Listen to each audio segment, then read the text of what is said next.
Vasai is very close to Mumbai, so it has its pros and cons as well. The pros are like, you can literally go to Mumbai and come back to your native place every single day and have your job in Mumbai. There are many cons as well.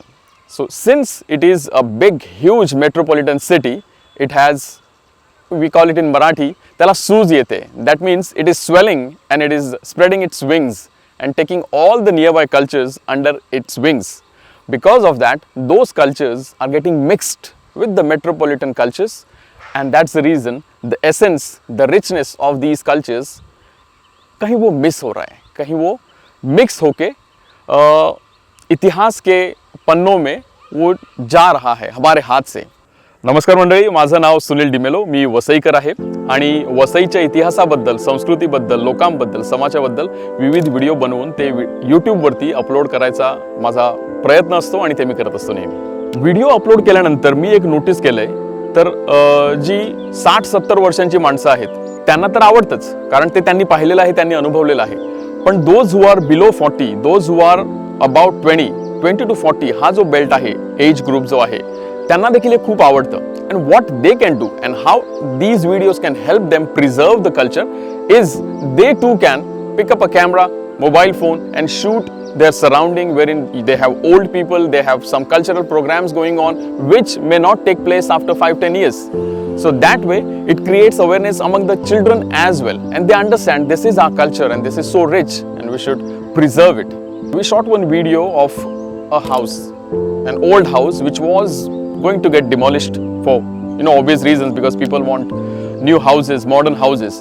So their owner called us and they asked us to, can you shoot a video of our home so that in future we can at least see our home through your videos. So I shot that video, I uploaded that, and I went abroad for some some reason, I guess, some tour of my company. And then I realized that the video went viral. Within a few days it fetched maybe lakhs of views. When I came back, one of my viewers called me and told me that, Sunil, even I was about to demolish my house, but now I'm planning to preserve it, and I'm contacting a contractor engineer just to check if we can make certain changes in the existing house and keep this intact.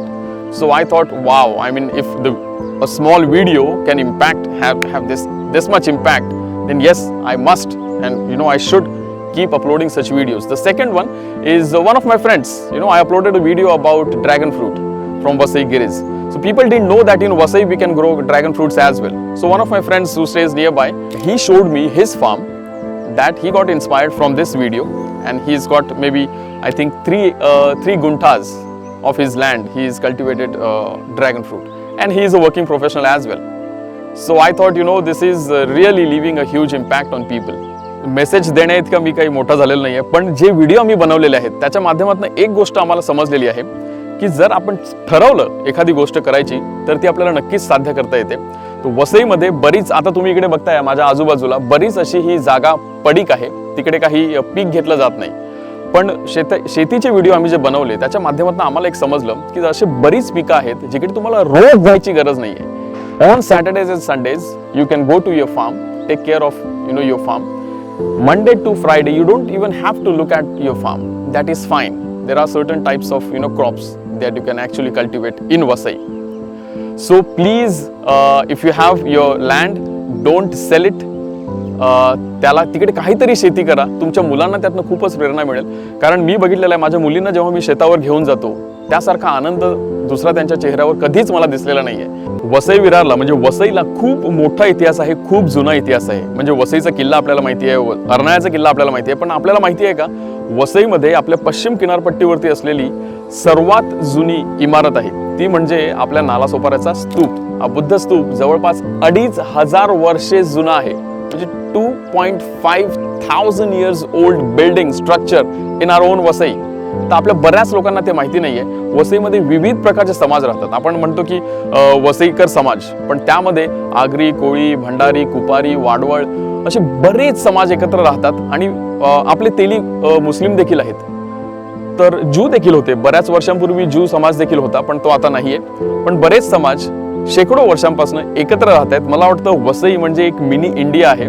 तर मला वाटतं ह्या समाजांनी आणि इथे जे लोक राहतात त्यांनी वसईत हे असलेलं वैभव जे आहे, म्हणजे वसईची शेती आहे, वसईतले विविध व्यवसाय आहेत, म्हणजे सुकेळीचा व्यवसाय असेल किंवा इतर कोणतेही पानमाळी असतील किंवा भंडारी असतील, हे विविध प्रकारचे समाज जे व्यवसाय करत होते त्या व्यवसायाबद्दल माहिती सर्वांनी मिळवली पाहिजे. एकमेकांशी आनंदाने गुण्यागोविंदाने एकत्र राहिलं पाहिजे असं मला वाटतं आणि मुलांना देखील हा वारसा पुढे चालवण्यासाठी उद्युक्त केलं पाहिजे.